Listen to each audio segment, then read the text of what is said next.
Bonjour à tous, bienvenue sur Liberty TV, voici les titres de l'actualité. Un livre sur le crash de l'AF 447 Rio-Paris a vu le jour ce 13 octobre. Il dévoile les conversations du cockpit quelques minutes avant l'accident. Le tourisme en France rapporte moins qu'avant. La France n'occupe désormais plus que la 3e place en termes de recettes derrière les États-Unis et l'Espagne.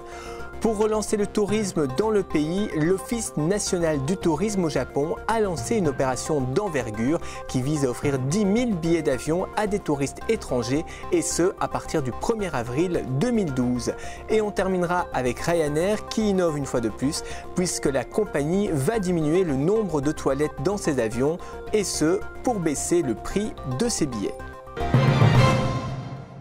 Madame, Monsieur, bonjour et bienvenue dans cette nouvelle édition de votre journal. L'affaire du crash du vol d'Air France AF 447 Rio-Paris, dont l'accident est survenu en juin 2009, ne cesse de faire parler d'elle. Un livre crée maintenant la polémique. Il s'intitule « Erreur de pilotage », tome 5, et a été écrit par le pilote Jean-Pierre Otelli. Il est paru ce 13 octobre et révèle les conversations des pilotes de l'AF 447 peu avant l'accident. Aucune grande révélation cependant dans cette œuvre, mais on en apprend un peu plus sur le comportement des pilotes. Pour l'auteur du livre, il s'agit surtout de savoir qui est responsable de ce gâchis. Parmi les extraits, je cite « On ne comprend rien, on a tout essayé ». C'est en tout cas ce que dit l'un des copilotes à l'arrivée du commandant de bord dans le cockpit, preuve qu'aucun membre d'équipage n'a su gérer la situation. Le bureau d'enquête et d'analyse, le BEA et Air France ont évidemment condamné cette publication et rappellent tous deux que l'enquête est en cours. Dans un communiqué, le BEA condamne fermement la divulgation de cette transcription qui est selon elle une violation de l'article 14 du règlement européen et rappelle que l'enquête n'est pas terminée. On le sait, le tourisme est source de recettes importantes pour chaque pays et on peut dire que la France rapporte moins qu'avant. En effet, le pays se place 3e derrière les États-Unis ou encore l'Espagne. C'est un rapport sénatorial qui le révèle, un même rapport qui pointe les budgets alloués aux agences de développement touristique. En France, c'est Atout France qui est chargé de la promotion et du développement du territoire français, mais les ressources dont dispose Atout France sont inférieures de 60% à celles dont dispose le même organisme en Espagne. Les sénateurs à l'origine du rapport souhaitent mieux orienter ces ressources en redéfinissant notamment la compétence de chaque intervenant, tels que les offices du tourisme et syndicats d'initiative, ou encore les comités départementaux et régionaux du tourisme. Enfin, les deux sénateurs proposent également de réunir les professionnels du tourisme au sein d'une même instance, à l'instar d'Exceltour en Espagne.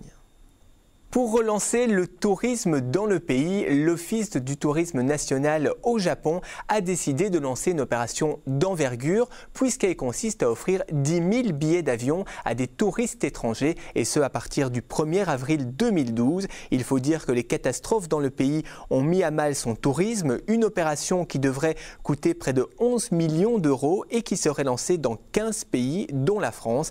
Les touristes seraient choisis en fonction de leur plan de voyage au Japon ainsi que de leur potentiel de communication sur leur blog, explique Koichi Miyazawa, directeur de l'Office du tourisme japonais. Les personnes qui remporteront un billet devront cependant payer leur hébergement et devront rédiger un récit de leur voyage pour inciter d'autres voyageurs à partir à la découverte du Japon et ainsi relancer le tourisme. On part maintenant au Portugal et la ville de Lisbonne, on peut dire, elle a le vent en poupe. Elle a accueilli durant le premier semestre 2011 près de 2 300 000 visiteurs, soit une hausse de 5,5% par rapport à 2010. Les hôtels ont enregistré plus de 5 millions de nuitées, soit une hausse de 8,2%. Au total, ce tourisme représente 313 millions d'euros de recettes. Les voyageurs français ont réservé au total 326 000 nuitées entre janvier et juin 2011 à Lisbonne, soit une augmentation de près de 25% en un an à peine. Côté ciel, les chiffres sont aussi encourageants puisque près de 94 000 vols ont été effectués à l'aéroport de Lisbonne entre janvier et août de cette année, soit une hausse de 1,5%. Ces vols représentent près de 10 millions de passagers transportés et une augmentation de 6% en un an. Ryanair fait encore parler d'elle. Elle souhaite en effet à nouveau réduire ses coûts et diminuer le coût de ses billets. Voilà pourquoi le PDG de la compagnie, Michael O'Leary, a proposé de supprimer 2 toilettes sur les 3 que compte actuellement chaque appareil. Chaque appareil qui peut transporter jusqu'à 189 passagers.